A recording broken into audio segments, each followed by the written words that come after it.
स्वागत है आपका हमारे YouTube channel Shekhawati maths academy में। तो आज हम द्विघात बहुपद बनाना सीखेंगे जब हमें शून्यांकों का योग दिया हुआ हो तथा साथ ही हमें शून्यांकों का गुणा दिया हुआ हो। तो यदि अभी तक आपने हमारा YouTube चैनल सब्सक्राइब नहीं किया है तो हमारे YouTube चैनल को सब्सक्राइब करें तथा नोटिफिकेशन बेल को प्रेस करना बिल्कुल भी नहीं भूलें, ताकि हमारे YouTube चैनल से रिलेटेड लेटेस्ट वीडियो है उनकी नोटिफिकेशन आप तक तुरंत पहुंच सके। तो चलिए शुरू करते हैं। तो हमारे पास में क्वेश्चन है कि एक द्विघात बहुपद ज्ञात कीजिए जिसके शून्यांकों का योग तथा गुणनफल क्रमशः दी गई संख्याएं हैं। यानी ये हमें शून्यांकों का योग दिया हुआ है और ये हमें शून्यांकों का गुणा दिया हुआ है और हमें इससे द्विघात बहुपद ज्ञात करना है। तो हम जानते हैं कि द्विघात बहुपद है, इसका व्यापक रूप क्या होता है? इसका व्यापक रूप होता है px बराबर ax² प्लस का bx और प्लस का c। तो यहां से हमें इस a का मान चाहिए, b का मान चाहिए और c का मान चाहिए, जो हम शून्यांकों के योग हैं और इसके गुणा का जो संबंध है उनसे ज्ञात करेंगे। तो हमारा शून्यांकों का योग क्या होता है? माना हमारे पास में दो शून्यांक हैं अल्फा और बीटा और इनका योग होता है -b/a के बराबर होता है। तो पहले क्वेश्चन में हमारा शून्यांकों का योग दिया हुआ है √2। तो इस -b/a के बराबर कितना हो जाएगा? √2। और इसी तरीके से शून्यांकों का गुणा अल्फा बीटा ये किसके बराबर होता है? ये हमारा c/a के बराबर होता है और इसका मान कितना दिया हुआ है? 1/3 दिया हुआ है, तो ये हो जाएगा 1/3 के बराबर। अब यहां से ध्यान से देखो कि ये a है, इसके हर में भी आ रहा है और इसके हर में भी आ रहा है। इसका मतलब हम a का मान यहां से समान कर लेते हैं और तुलना करेंगे तो a, b और c तीनों के मान आ जाएंगे। तो देखो यहां से a का मान 3 है तो हमें यहां भी a का मान 3 चाहिए। तो यहाँ हर में नीचे हमें 3 बनाना है तो हम इसको नीचे भी 3 से गुणा कर देते हैं और ऊपर भी 3 से गुणा कर देते हैं। तो अब हमारा हर में 3 हो गया और यहाँ भी हर में 3 हो गया।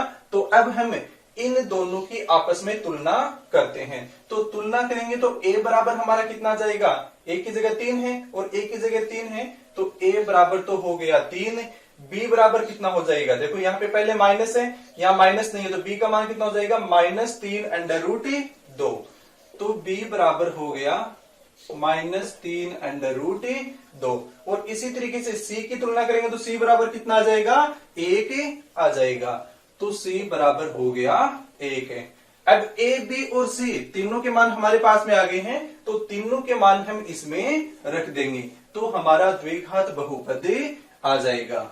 तो इस तरीके से द्विघात बहुपद px बराबर हो जाएगा, a की जगह हमारा 3 आया है तो ये हो गया 3x²।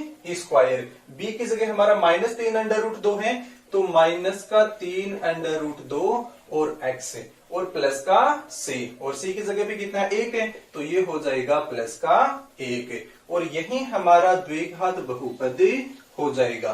तो हमारा पहला क्वेश्चन हो गया। तो अब हमारा दूसरा क्वेश्चन है जिसमें हमें शून्यांकों का योग -1/4 दिया है और शून्यांकों का गुणा है वह प्लस का 1/4 दिया हुआ है। और हम जानते हैं कि द्विघात बहुपद है, इसका व्यापक रूप ax² plus bx plus c होता है। तो सबसे पहले हम a, b, c के मान ज्ञात करेंगे। तो सबसे पहले हमें पता है कि शून्यांकों का योग अल्फा प्लस बीटा बराबर कितना होता है? -b/a होता है और इसके बराबर हमें कितना दे रखा है? -1/4 दे रखा है। और उसके बाद में हमें पता है कि शून्यांकों का गुणा अल्फा बीटा बराबर c/a होता है और शून्यांकों का गुणा हमें कितना दिया हुआ? प्लस का 1/4 दिया हुआ है तो ये हो गया प्लस का 1/4। अब देखो यहाँ से a बराबर भी 4 है और यहाँ भी a बराबर 4 है तो इसमें कोई भी गुणा भाग आपको नहीं करनी है। तो यहाँ से हमें सीधे इनकी तुलना करनी है और तुलना करने से हमारे पास में a का मान आ जाएगा, b का मान आ जाएगा और इस c का मान आ जाएगा। तो तुलना करने पर a बराबर हमारा कितना आ गया? 4 आ गया। तो a बराबर हो गया 4। देखो माइनस ये अपनी जगह पे है, b की जगह पे कितना है? 1 है तो b बराबर हो गया 1 और c बराबर हमारा कितना आ जाएगा? 1। तो इस तरीके से a, b और c तीनों के मान हमारे पास में आ गए हैं और ये हम इस व्यापक बहुपद वाले पद हैं इसमें रख देंगे तो हमारा द्विघात बहुपद आ जाएगा। तो ये हो जाएगा ए एक्स स्क्वायर, तो ए की जगह कितना है 4, तो बहुपद पी एक्स बराबर हो जाएगा 4x square plus b x, और b की जगह पे कितना है 1, और 1 को x से गुणा करेंगे तो कितना हो जाएगा x हो जाएगा, तो 4x स्क्वायर प्लस x और प्लस का c, और c की जगह पे कितना है 1, तो ये हमारा द्विघात बहुपद बन जाएगा।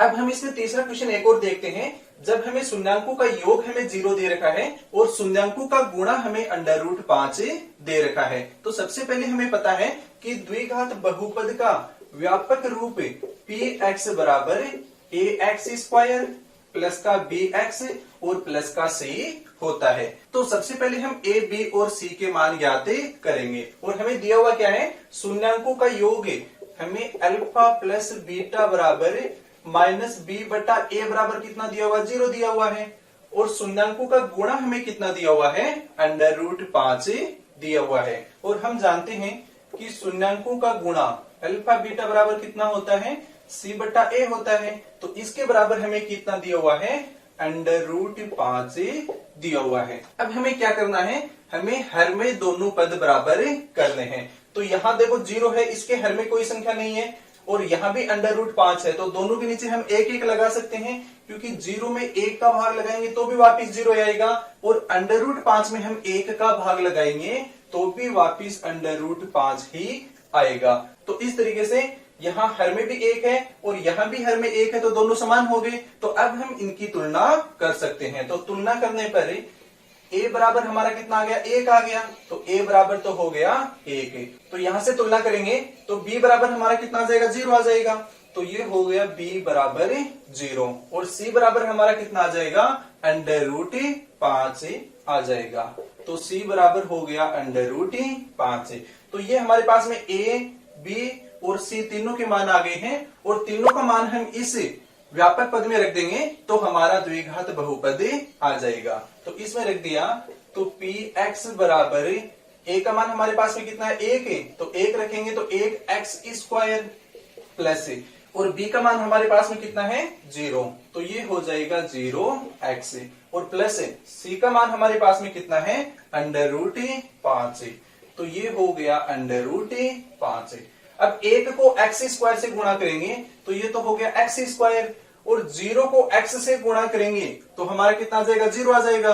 तो इस पद को हमें लिखने की जरूरत नहीं है, सीधा हम अचर पद लिख देते हैं। तो ये हो जाएगा x स्क्वायर प्लस का 5, तो हमारा px बराबर हो गया x स्क्वायर प्लस का √5, और यही हमारा द्विघात बहुपद आ जाएगा। तो इस तरीके से हमने द्विघात बहुपद बनाने के 3 क्वेश्चन आपको बताए हैं, और यह क्वेश्चन वेरी मोस्ट इंपोर्टेंट है, जो कि बहुत बार बोर्ड एग्जाम में और कंपटीशन एग्जाम में पूछा जाता है। तो यदि आपको हमारा वीडियो पसंद आया है तो हमारे वीडियो को लाइक करें, शेयर करें, तथा हमारे यूट्यूब चैनल को सब्सक्राइब करना बिल्कुल भी नहीं भूलें।